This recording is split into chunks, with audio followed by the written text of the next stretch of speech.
The tickets for this game, for this All-Star game, they've dropped by 50%. The get-in price for the WNBA All-Star game in Indianapolis has dropped 48%. We see ticket prices dropping very fast. Folks, the get-in price. With its All-Star game, the WNBA just hit rock bottom. And the obvious marginalization of Caitlin Clark, its biggest star, is the cause. Overnight, ticket prices fell by more than 50%. Real-time fan boycotts are leaving the league empty and the venue deserted. With money, trust, and the league's future at stake, it's a complete collapse. Last night, the All-Star ticket prices have been cut by quite a lot.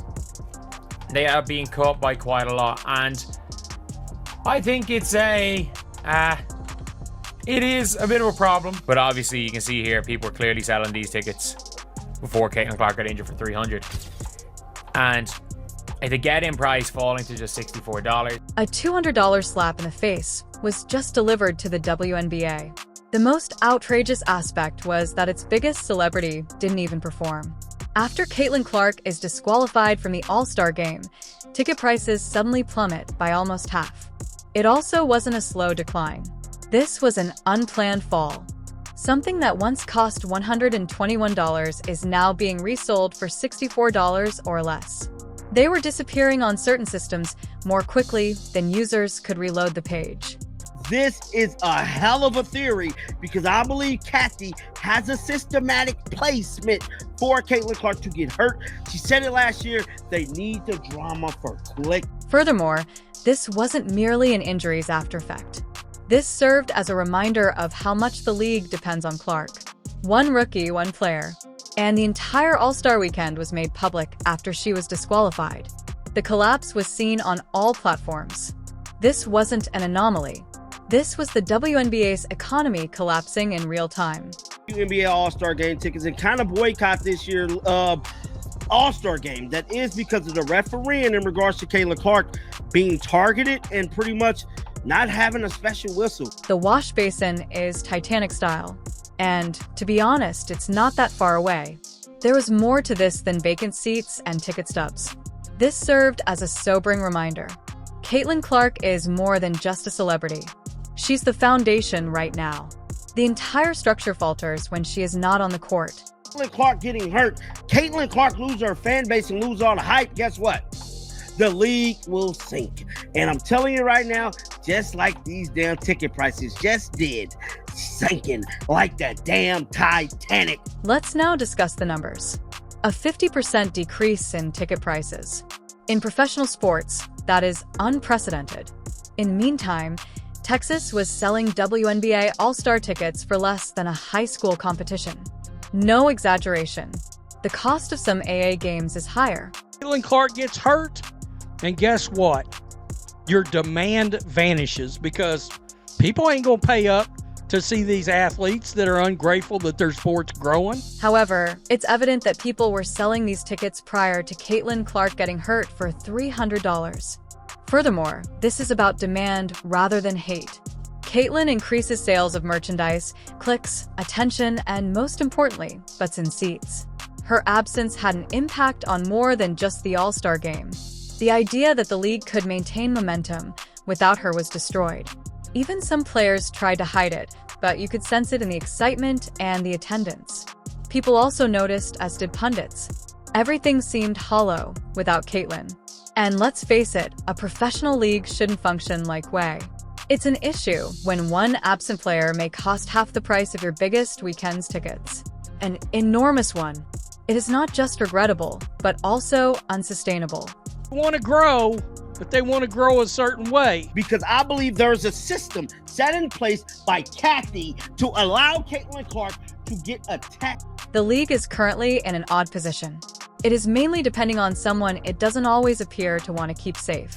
Someone that is privately keeping the entire system afloat, but hasn't fully embraced in public. Fans begin to experience emotional whiplash at that point. They feel deceived, exploited, and betrayed. They came for her, and as soon as she leaves, everything falls apart. They're going to mess around, and they're going to have creators, influencers, etc., this league will end up catching lawsuits from people. This was more than just a poor break. Bad luck wasn't the only factor. At this point, the WNBA's whole financial and marketing plan came to light. Fans aren't merely disappointed either. They're upset. They speak. Their tickets are up for sale. The quiet part is now being said aloud. No, Caitlin. No enthusiasm. It's not hate. That's the reality of the market. The league now needs to deal with it. Regular sports fans criticize, sometimes harshly so. Fans that are disappointed. Let's be honest for a moment. Last week was that time. Fans are finished now. Furthermore, we're not referring to a few offensive tweets or a few posts on Reddit. No, there was a full-scale boycott at the grassroots level. Additionally, people started it without even waiting for news releases or hashtags. Their wallets speak for themselves. WNBA is paying attention to these trends. And they're seeing firsthand what Caitlin Clark is worth to this league, especially to the All-Star. More tickets were being sold by fans than WNBA PR could make the news. It will cost us at least $55 to get rid of them. And these weren't simply poor seats. Courtside, lower bowl, and club level are all being offered on Walmart shelves like clearance shoes. The sale was a fire sale. Hours later, thousands of dollars were lost. Referees is not going to call shit on Caitlin or nothing on you for hurting Caitlin. Additionally, Clark's absence wasn't the only factor. It concerned the reason for her absence. The atmosphere changed. The remarks were modified. It wasn't only a "man, no, Caitlin, that sucks" that many were saying. They were asking, why are we even supporting this league if they won't protect the one player we came here for? That is not a letdown.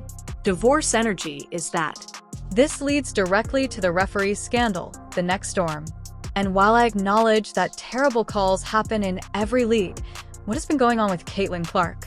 It's more than just a strong defense. It's a pattern. There's a level of physicality that they're able to play with against her. I knew it as an opponent. A physicality you can basically get away with when playing against Caitlin Clark, because you want to know why you can get away with it.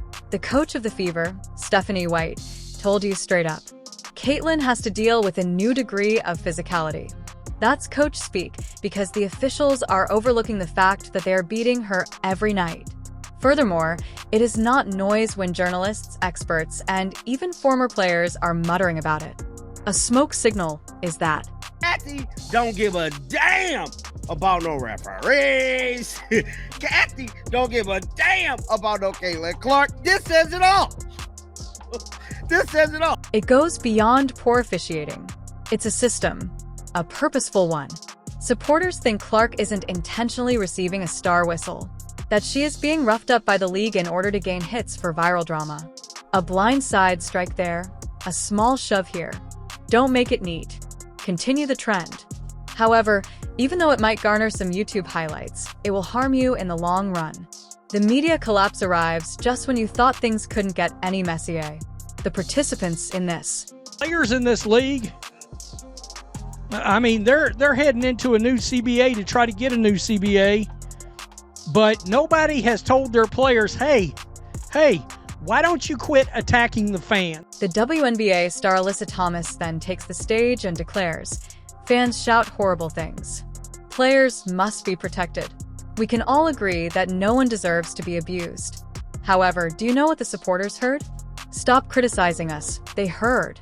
A voice said, don't jeer at us. Don't ask us questions.